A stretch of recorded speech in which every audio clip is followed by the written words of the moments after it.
Good evening, everyone. Before I begin, just a quick note for your peace of mind. In telling this story tonight, I've changed the names of the people involved. The real names have been protected out of respect for the family and for their privacy. What you're about to hear is drawn from actual reports within the church, from documentation that came across my desk over the years, and from conversations with those who were directly connected to the events. This is not fiction. This is one of those rare cases where the veil between the ordinary and the extraordinary was torn open, and evil made itself known in a very personal, very persistent way. Let me take you back to a cold December evening in 1988 in a quiet suburb just outside Pittsburgh called Brentwood, Pennsylvania.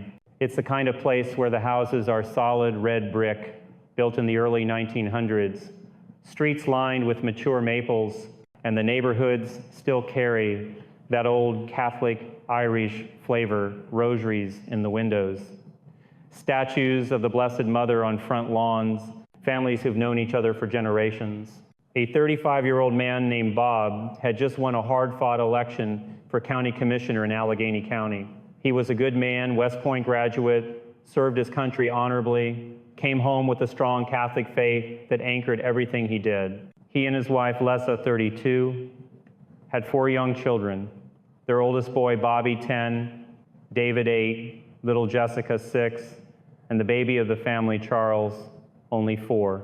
They had just moved into a beautiful, spacious, 2.5-story house on Brownsville Road, a place with high ceilings, oak trim, and a big front porch that looked out over the quiet street. It was supposed to be their dream home, the place where they would raise their children, build memories, celebrate victories like this one. So that night they threw a victory party. Friends, neighbors, fellow politicians, family members, all of them crowded into the living room and dining room. Lessa had worked all day setting up the buffet, a big sheet cake with red, white, and blue frosting, bottles of wine, platters of sandwiches, punch for the kids. The children were running around, laughing, chasing each other up and down the hallway. Bob stood in the middle of it all, raising a glass, thanking everyone for their support. You could feel the warmth in the room, the sense of new beginnings. And then, without warning, the lights flickered. Not just a quick blink the way old wiring sometimes does. No, they pulsed, dimmed, low, then surged bright again, over and over. A cold draft swept through the living room, sharp enough that several people looked toward the front door, thinking it had blown open, but the door was closed. The draft was coming from somewhere else, from the direction of the basement stairs. People laughed it off at first. Old house, someone said, probably needs new insulation. Bob smiled, shrugged, and went back to his toast. But little Charles, the 4-year-old, was standing near his mother's leg, clutching a toy truck. Suddenly, his whole body stiffened. His eyes rolled back until only the whites showed. His small mouth opened, and in a voice that was not his own, low, slow, almost lazy, like someone half asleep, he whispered, "Belphegor is here." The room went quiet for a heartbeat. Then Lessa scooped him up, pressed him against her chest, and started murmuring the Hail Mary under her breath. The other adults exchanged glances, chuckled nervously. "Kids got quite the imagination," one of the guests said. Bob ruffled Charles's hair and told him to stop scaring Mommy. Everyone went back to the party, but the mood had shifted just a little. Something had entered the house that night, and it wasn't a guest. Now, I want to pause here for a moment and tell you something important about the house itself, because the history of a place matters in these matters. That house was built in 1909. For many years, it was just a family home. Nothing unusual. But in the 1970s, it was purchased by a physician named Victor Hale. Dr. Hale was not a good man. He ran an illegal abortion practice out of the basement, backroom procedures, no records, no oversight. Hundreds of lives were ended there, quietly, in secret. But that was only part of it. According to documents later uncovered, old journals, ledgers, and letters found hidden in the walls, Victor Hale went much further. He was fascinated with the occult. He studied grimoires, especially the Lesser Key of Solomon, the Goetia. and he became obsessed with one particular spirit listed there, Belphegor. In the Old text, Belphegor is described as a fallen angel who specializes in sloth, not just ordinary laziness, but a deep, corrosive spiritual torpor, the kind that makes people stop caring, stop fighting for what is right, stop loving, stop hoping. Belphegor promises wealth, ease, power, but the price is always the same, the slow death of the soul. Victor Hale believed he could bargain with this entity. He performed a ritual in that same basement, offering up one of his patients, a young woman, who had come to him for help as a sacrifice.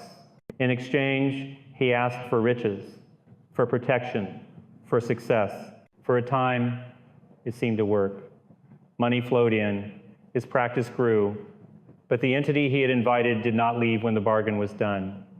Belphegor stayed. And in 1979, after years of increasing torment, Victor Hale was found hanging from a beam in that very basement.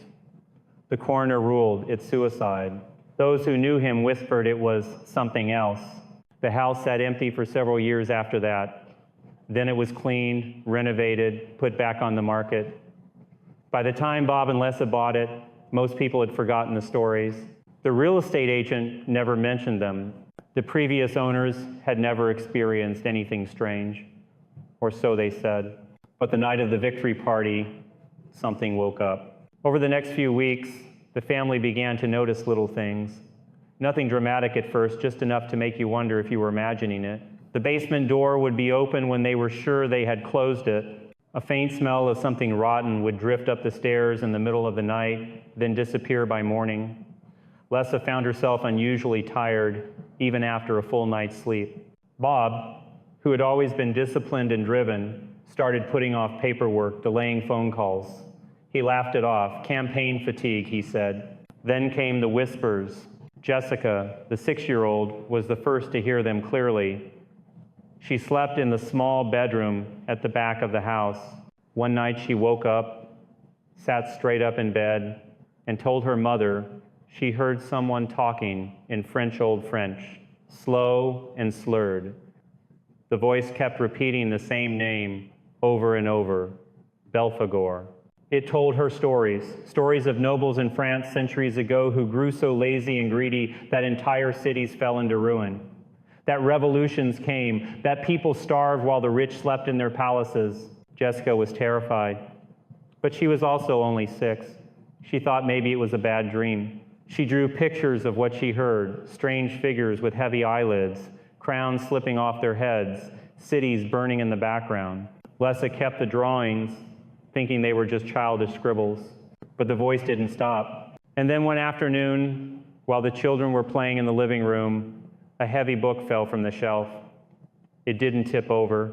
It slid, slowly, as though someone were dragging it along the wood with deliberate care. Then another book. Then a lamp dimmed on its own, the bulb glowing dull orange before flickering out completely. Bob and Lessa started praying more. They said the rosary as a family every evening. They blessed the house with holy water they kept in a little bottle from church. They thought that would be enough. They were wrong. What they didn't know, what they couldn't have known, was that the entity had been waiting for a family with faith, waiting for a man with ambition, waiting for a home where children's laughter would ring out again, because that is what Belphegor hates most. Life, hope, love, the things that drive away sloth. And on that December night in 1988, when Bob raised his glass and thanked God for the victory, something heard him, something answered, and the darkness began to move, slowly, patiently, the way it always does. As the weeks turned into months, the little disturbances in that house on Brownsville Road stopped being little. By the spring of 1989, the family could no longer pretend these were coincidences or tired imaginations.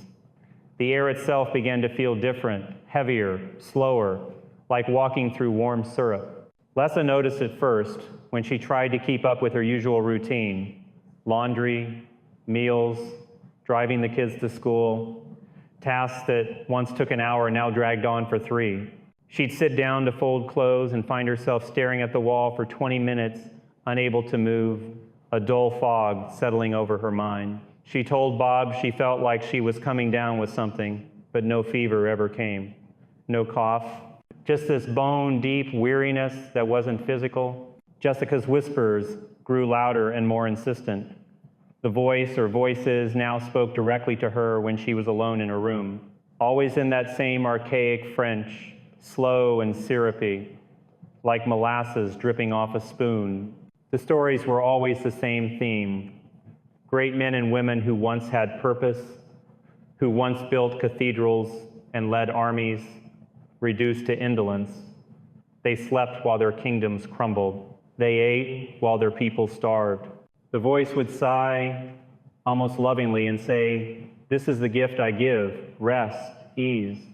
Why struggle when you can simply stop?" Jessica stopped telling her parents every time it happened. She was afraid they'd think she was making it up for attention. Instead, she started sleeping with the light on, clutching her favorite stuffed rabbit so tightly the seams began to split. One morning, Lessa found the rabbit on the floor, its button eyes gouged out, cotton spilling like entrails. Jessica swore she hadn't done it. Then came the physical signs. Books didn't just fall anymore, they crawled.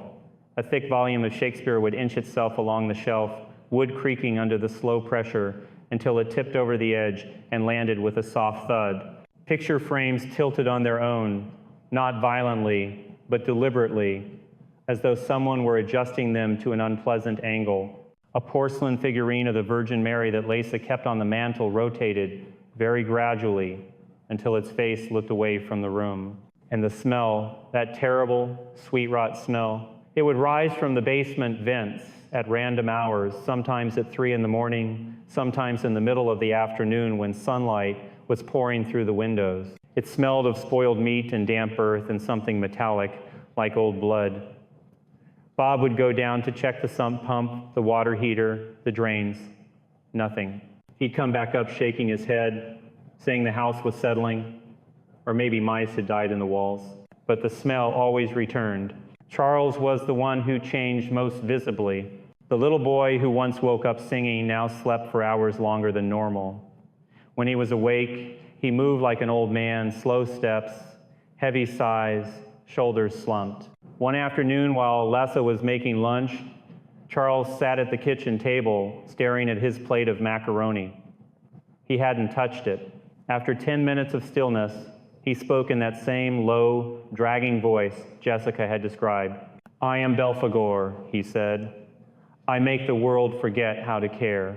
Lessa dropped the wooden spoon. It clattered across the linoleum. She ran to him, knelt down, held his face in her hands. His eyes were his own again, wide and frightened. He started to cry. "Mommy, it hurts inside my head." That night, Bob took Charles to the emergency room at Allegheny General. They ran every test they could think of, blood work, EEG, CAT scan. The doctors found nothing. No seizure activity, no tumors, no infection. One neurologist suggested night terrors, maybe a mild form of sleep paralysis. Another mentioned psychological stress from the move and the election. They sent the boy home with a referral to a child psychiatrist and a bottle of children's Benadryl. Bob and Lessa didn't sleep much after that. They began to pray the rosary every single night as a family. They kept holy water on the nightstands. Bob even asked the parish priest to come bless the house. Father Michael came, walked through every room, sprinkled holy water, recited the prayers of blessing. Nothing dramatic happened during the visit, no wind, no voices, no cold spots. The priest smiled, patted Bob on the shoulder, and said, "Sometimes the devil likes to play games. Keep praying. God is stronger." For a few days, things quieted. Then the entity struck back harder. One evening, David, the 8-year-old, was in the basement playing with an old train set that had come with the house. He'd been down there alone for about 20 minutes when Lessa heard him scream. She ran down the narrow wooden stairs. David was standing in the middle of the unfinished concrete floor, staring at the far wall. The train engine lay overturned, wheels still spinning slowly. Written in the dust on the wall in a child's shaky handwriting, but not David's, were the words, "Sloth is sweeter than salvation." David couldn't explain how the words got there. His hands were clean. No one else had been in the basement. That same week, Bob found an old leather-bound notebook wedged behind a loose brick in the basement wall. The handwriting was Victor Hale's neat, precise, almost clinical. The pages detailed his experiments, how he had first contacted Belphegor through a Ouija board in 1973, how the spirit promised him wealth beyond imagination if he would feed it, how he began performing abortions not just for money, but as offerings. Each life taken was fuel, the notebook said, to keep the appetite sated. In the final entries, the tone changed from arrogance to terror. Victor wrote of nightmares, of a presence that followed him everywhere, of a voice that whispered, "You belong to me now." The last page was dated 2 days before he was found hanging. Bob read the notebook in silence one night after the children were asleep. When he finished, he closed it, placed it on the kitchen table, and said to Lesa, "We have to sell the house." Lesa looked at him for a long moment. Then she said, "We can't run from this, not if it's real. We have to fight it." They didn't know yet how deep the roots went. They didn't know that Belphegor had already begun to turn the family against each other. One Saturday morning, Bobby, the oldest, who had always been gentle and protective of his younger siblings, snapped at Jessica over something trivial, a spilled glass of juice. When she started to cry, he grabbed her by the shoulders and shoved her backward. She stumbled, hit the edge of the coffee table, and fell down the 3 steps into the foyer. Her right arm broke in 2 places. She also suffered a mild concussion. At the hospital, the doctors asked the usual questions about possible abuse. Bobby sat in the waiting room crying, saying over and over, "I didn't mean to. I got so tired of her crying. I wanted it to stop." When Bob looked into his son's eyes that day, he saw something flicker, something old, something patient, something that smiled at the chaos it had caused. The war for the house had truly begun, and the enemy was not in a hurry. By the summer of 1990, the house on Brownsville Road had stopped feeling like a home at all. It had become something else, a place where time itself seemed to thicken and slow, where every task required twice the effort, and where the ordinary routines of family life were being quietly strangled. Lesa could barely get out of bed some mornings. She'd lie there staring at the ceiling, the thought of making breakfast for the children feeling like climbing a mountain. Bob, who had once risen at 5 to run 5 miles before work, now sat at the kitchen table for an hour with coffee gone cold, staring at nothing. The children mirrored it in their own ways. Homework piled up untouched. Toys lay scattered for days.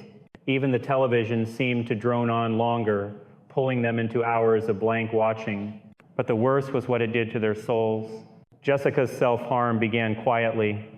She was 11 now, still small for her age, still clutching that same rabbit with the missing eyes. One evening, Lesa found her in the bathroom, sitting on the tile floor, a kitchen paring knife in her lap. Thin red lines crossed her forearms, not deep enough to kill, but enough to bleed freely. Jessica looked up with dull eyes and said, "It told me if I hurt myself, the voice would stop for a little while."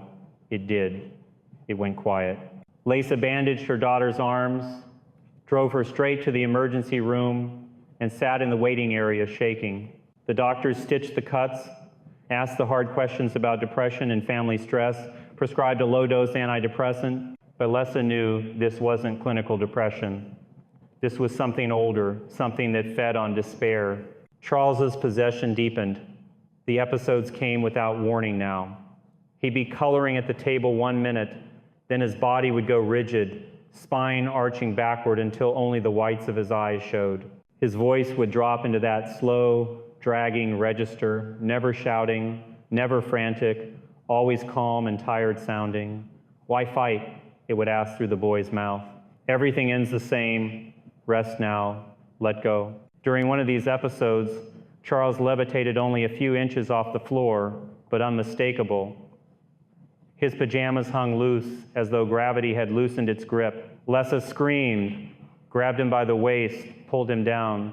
The moment her hands touched him, the boy collapsed into her arms, sobbing like any terrified 4-year-old. He didn't remember what had happened. He never did. Bobby's violence escalated. The once gentle big brother now flew into rages over nothing spilled milk, a toy out of place, a word spoken too loudly. One afternoon, he cornered David in the hallway and slammed him against the wall hard enough to crack the drywall. David's lips split open, blood dripped onto the carpet. When Bob pulled Bobby off, the boy looked at his father with something like pity. "You're tired too," he said. "You just won't admit it." Bob's hand shook as he held his oldest son. He didn't know whether to hug him or lock him in his room. Desperate, Bob reached out for help beyond medicine and psychology. He contacted the Diocese of Pittsburgh. After several phone calls and a long meeting with the chancellor, they referred him to Father Adam McDade, a diocesan priest in his late 50s with a quiet reputation for handling difficult spiritual cases. Father McDade had assisted in several minor exorcisms during the 1980s, nothing as public as the famous cases, but enough to know the signs. He came to the house one rainy Tuesday afternoon in September. He walked through the room slowly, saying little. He paused longest in the basement, standing before the spot where Victor Hale had once performed his rituals. After an hour, he sat down with Bob and Les at the kitchen table and spoke plainly. "This is not a haunting," he said. "This is demonic infestation, moving toward oppression, possibly possession in the youngest. The spirit has a name. It has history, and it is patient, dangerously patient. We need to act carefully, but we need to act soon." He recommended bringing in Ryan Buell, a young researcher from the Penn State Paranormal Research Society. Ryan wasn't a priest, but he had studied under Father McDade and had a reputation for meticulous documentation. Together they began a quiet investigation. They set up audio recorders in every room, took temperature readings, photographed dust patterns on the floor. They interviewed neighbors, dug into county records. What they found confirmed much of what Bob had already suspected from the notebook. Victor Hale hadn't just performed illegal procedures. Court documents from the late 70s showed complaints from patients, women who said they felt watched in the basement, who heard whispering during procedures, who suffered nightmares for years afterward. One woman claimed she saw a tall figure with heavy-lidded eyes standing behind the doctor. No one believed her. The complaints were dismissed as hysteria. But the most chilling discovery came from old police files. In 1978, a vagrant was found dead in the alley behind the house, cause of death listed as exposure, but the coroner noted unusual bruising around the neck, as though the man had been strangled slowly, deliberately. The case was never solved. Father McDade and Ryan began to prepare for a formal deliverance ministry. They didn't rush into a full exorcism. The church requires exhaustive discernment first. They visited weekly, prayed the rosary with the family, taught them protective prayers, blessed sacramentals. For a short time, the activity lessened. The smell faded. Charles's episodes grew rarer. Jessica stopped cutting. Even Bobby's temper cooled. Then the spirit struck with calculated cruelty. One night in early 1991, Lisa woke to the sound of footsteps on the upstairs landing. She got up, thinking one of the children was going to the bathroom. Instead, she saw Charles standing at the top of the stairs, perfectly still. His eyes were open, but unfocused. Before she could speak, he turned and stepped backwards, straight off the landing. He fell 12 feet, landing hard on the hardwood below. Lisa screamed and ran down. Charles lay twisted, gasping, his left leg bent at an impossible angle. Bob called 911. At the hospital, they found a shattered femur, 3 broken ribs, and a fractured vertebra. The doctor said he was lucky to be alive. Charles spent 6 weeks in traction, then months in physical therapy. He never walked quite the same again. While the boy was still in the hospital, the attacks shifted to Lessa. She began to have vivid dreams, dreams of endless gray corridors where she walked forever, never reaching the end. She'd wake exhausted, crying. One night she woke up, standing in the kitchen at 3 a.m., a butcher knife in her hand, staring at her own wrist. She dropped the knife and ran to the bathroom, vomited, prayed until dawn. Bob knew they couldn't wait any longer. He called Father McDade and said the words no one wants to say, "We need the right. We need it now." The priest agreed. But he warned them, This spirit had been invited in with blood. It would not leave without a fight. And the fight, when it came, would be unlike anything any of them had ever imagined. The decision to move forward with a formal rite came after months of careful discernment. Father McDade and the diocesan team reviewed every piece of evidence. The audio recordings filled with low, dragging voices saying nothing but rest, rest, rest. The temperature logs showing inexplicable drops to 32 degrees Fahrenheit in the middle of July. The photographs of objects that had moved inches at a time across tabletops with no one near them. Ryan Buell's meticulous notes documented over 200 separate incidents, each one more deliberate than the last. The Church does not rush into major exorcisms. They require certainty that natural explanations have been exhausted. In this case, they were. The rite itself was scheduled for February of 2006, not in the house, but in an abandoned church on the outskirts of Brentwood, a gray stone building that had once served a dwindling congregation and now stood empty. Its stained glass windows boarded up, its altar stripped bare. The choice was deliberate, to isolate the spirit, to keep it from spreading its influence back into the neighborhood. Father McDade insisted on this. He had seen infestation leap from one location to another when the primary site became too dangerous. They brought Charles first. The boy was 17 by then, thin, quiet eyes, permanently shadowed. He didn't speak much anymore. The sessions began on a Wednesday evening. Father McDade wore his purple stole, carried the Roman ritual, the large leather-bound book of exorcisms. Ryan Buell stood by with a digital recorder and a small video camera. Father John Kowalski, a younger priest from the diocese, assisted holding the holy water, the crucifix, the blessed salt. Bob and Lessa waited in the sacristy, praying the rosary without ceasing. The first words of the rite were spoken in Latin, calm and measured. Father McDade commanded the spirit to identify itself. For nearly 20 minutes, there was only silence. Then Charles's head snapped up. His voice came out slow, almost bored. "You already know my name." Father McDade pressed on. He asked why it had come. The answer was a long, weary sigh that seemed to come from the walls themselves. "I was invited. Blood was offered. Greed opened the door. Now I stay, because no one cares enough to make me leave." The air grew thick, heavy with humidity despite the cold stone.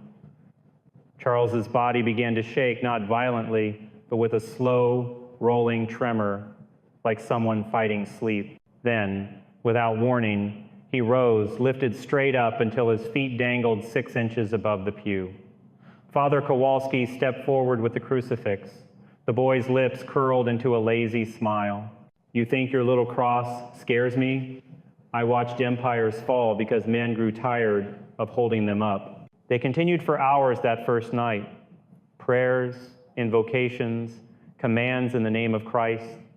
Each time the Spirit spoke, it revealed more fragments of its ancient history.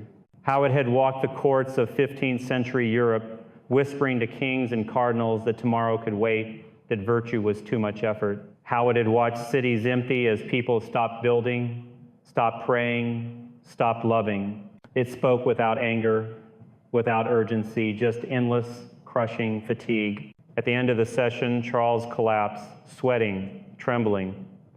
He whispered, "It hurts. It hurts so much." And then he was himself again, crying like a child. They carried him to the car. No one slept that night. The second session was worse. The spirit jumped mid-prayer. It left Charles and entered David, who had come to support his brother. David's voice deepened. His posture changed. He slouched in the chair, arms hanging limp. "I've been here longer than you know," it said through him. Your politician opened the final door with his pride. Victory tastes sweet until it doesn't. Bob, listening from the doorway, felt ice in his veins. He had raised that glass on the night of the party. He had thanked God for success, but somewhere in his heart he had claimed it for himself. Father McDade pressed harder. He demanded the Spirit reveal its hold on the family. The answer came slowly, almost conversationally. I gave Victor riches. He gave me souls. When he tried to stop feeding me, I took his life. Now I feed on you, on your weariness, on your doubt, on the way you look at each other and think, maybe it's not worth fighting anymore. Then came the first physical assault. The temperature plunged. Frost formed on the inside of the windows. Father Kowalski began to cough deep, wrenching coughs as though his lungs were filling with water. He dropped to his knees, gasping. They had to stop the rite. An ambulance took him to the hospital. Pneumonia, the doctor said. Severe. He would spend weeks in intensive care, his lungs scarred for life. Father McDade refused to quit. He brought in reinforcements, more priests, more prayers.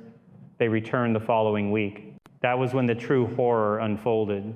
During the 5th session, the Spirit spoke through David again, but this time it laughed a low, exhausted chuckle. You think you're winning? I've had help. Your neighbor, Harold Thorne. I've whispered to him for years. I told him where to hide the body. Bob froze. Harold Thorne was the 55-year-old man who lived 3 houses down, a former council member, quiet, always polite. The police had questioned him once about a missing person in the 90s. Nothing came of it. The Spirit continued. Dig under the basement floor. You'll find her. She was one of Victor's patients. She tried to run. I made sure she didn't. The next day, with the bishop's permission, they called the authorities. A team with ground-penetrating radar and cadaver dogs arrived. They broke up the concrete in the basement. 2 feet down, they found human remains, female, young, buried with a small gold cross necklace. Dental records later confirmed it was a woman who had vanished in 1977 after visiting Dr. Hale. Harold Thorne was arrested that same afternoon. He confessed almost immediately, said he had helped Victor dispose of the body, said he had been tired of fighting it. He claimed the voice had promised him power, ease, money. When they asked why he shot Bob in the leg during one of the final attacks, yes, that had happened. A single bullet through the calf while Bob tried to protect his family. Harold only shrugged. I was tired, he said. I just wanted it to stop. The sessions continued. 10, 11, 12, each one more brutal. The Spirit hurled insults, revealed secrets, tried to turn the priests against each other. Bob was clawed across the face one night, 3 deep gouges that became infected, nearly costing him an eye. Lessa developed migraines so severe she could barely stand. On the 13th session, Father McDade, exhausted but unyielding, commanded the Spirit to depart forever in the name of the Most Holy Trinity. There was a long silence. Then Charles, back in his own body, screamed once, a sound of pure release. The air cleared, the frost melted, the heaviness lifted like a curtain being drawn back. The rite was over, but the damage was done. The aftermath of those grueling sessions was not the neat resolution you might hope for in a story like this. Evil doesn't always vanish without leaving scars deep, permanent ones that reshape lives in ways no one can foresee. The family emerged from the rite changed, broken in places that prayer alone couldn't immediately mend. Bob and Lesa tried to hold things together at first. They went back to the house on Brownsville Road, cleaned it top to bottom, had Father McDade, God rest his soul, after the way he gave his life in that final confrontation, perform a full blessing on every room. The air felt lighter, the smells were gone, the whispers had stopped. For a few weeks, there was quiet.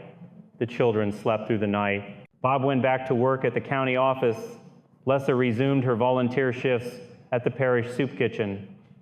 They thanked God every day for deliverance, but the toll was too great. Charles, the one who had borne the brunt of the possession, was never the same. At 18, he should have been thinking about college, about his future. Instead, he struggled with chronic nightmares, panic attacks that left him curled on the floor, gasping for air. Therapy helped some medication too, but the memories of that voice inside him, that endless pull toward nothingness, haunted him. He lived with his mother for years, unable to hold a job for more than a few months before the fatigue returned. Not the demonic kind, but something close, a shadow of it, like an echo that wouldn't fade. Jessica's story was even more heartbreaking. Just days after the final session, while driving home from a follow-up appointment with a diocesan counselor, her car was hit broadside by a truck that ran a red light. The driver claimed he had dozed off at the wheel, said he felt an overwhelming tiredness come over him out of nowhere. Jessica survived, but with a severed spinal cord. Paralyzed from the waist down, she spent months in rehabilitation learning to navigate a wheelchair. She was 22 by then, had dreams of becoming an artist, of traveling the world. Now she lived with constant pain, relying on Lessa for daily help. She never blamed the spirit outright. She had too much faith for that, but in quiet moments she wondered if Belphegor had gotten one last strike in before it was banished. Bobby and David fared better in a relative sense. Bobby moved out west after high school, took a job in construction in Colorado, built a life far from Pennsylvania. He married, had 2 kids of his own, but he never spoke of those years, not to his wife, not to anyone. David stayed closer, went to trade school, became an electrician. He attended Mass every Sunday, kept a street, Michael medal around his neck, but he avoided basements, old houses, anything that reminded him of the heaviness. The marriage didn't survive. By 2008, Bob and Lessa filed for divorce. It wasn't angry, wasn't bitter, just exhausted. The years of fighting an invisible enemy had drained them. Bob felt responsible. He believed his political ambition, that toast on the victory night, had cracked the door wider. Lessa couldn't look at him without remembering the terror. She moved to Ohio with Charles and Jessica, started over in a small apartment near her sister's place. She worked part-time at a Catholic bookstore, found solace in daily adoration at the local chapel. Bob stayed in Pittsburgh, threw himself into community work, advocating for mental health resources tied to spiritual care. He wrote a book about it all, a slim volume published by a small Catholic press, not to sensationalize, but to warn. He called it something simple, like The Shadow on Brownsville Road. In it, he detailed the signs, the progression, the right, everything except the real names, of course. He spoke at retreats, at parish halls, sharing how faith had been their anchor even when it felt like drowning. The devil wants us lazy, he'd say. Lazy in prayer, lazy in love, lazy in fighting for our souls. Don't let him win. Harold Thorne's trial was quick. He was convicted of first-degree murder for stabbing Father McDade during that chaotic session right through the heart in front of witnesses. Harold claimed demonic influence, said the spirit had jumped to him mid-rite, used his hand like a puppet. The jury didn't buy it. Life without parole. He died in prison a few years later, alone, whispering to himself in his cell. The house itself, they sold it cheap in 2009. The new owners didn't last long. By 2010, it was abandoned again. Then one night in July, a fire started in the basement, cause undetermined, though arson was ruled out. The flames gutted the place, leaving only the brick shell. Neighbors said they saw shadows moving in the windows before the sirens came. The fire department found nothing unusual in the rubble, but reports trickled in for years after, passers-by hearing whispers on windy nights, feeling that inexplicable tiredness when they walked too close to the property line. The lot sat empty, overgrown with weeds, a silent monument to what had happened.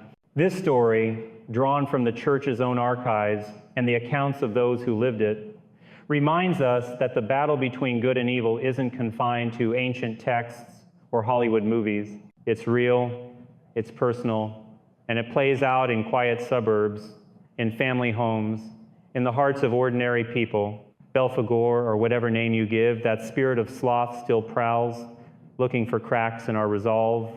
It wants us to give up, to stop caring, to let darkness win by default. But here's the truth I've learned from years in this ministry. Evil only triumphs when we forget who we serve. God is greater. Christ has already won the ultimate victory. Through prayer, through sacraments, through community, we can stand firm. If you're listening tonight and feel that pull, the weariness, the doubt, don't ignore it. Reach out to your priest, strengthen your faith, Surround yourself with the armor of God. Remember, the light shines in the darkness, and the darkness has not overcome it. Thank you for listening. God bless you all.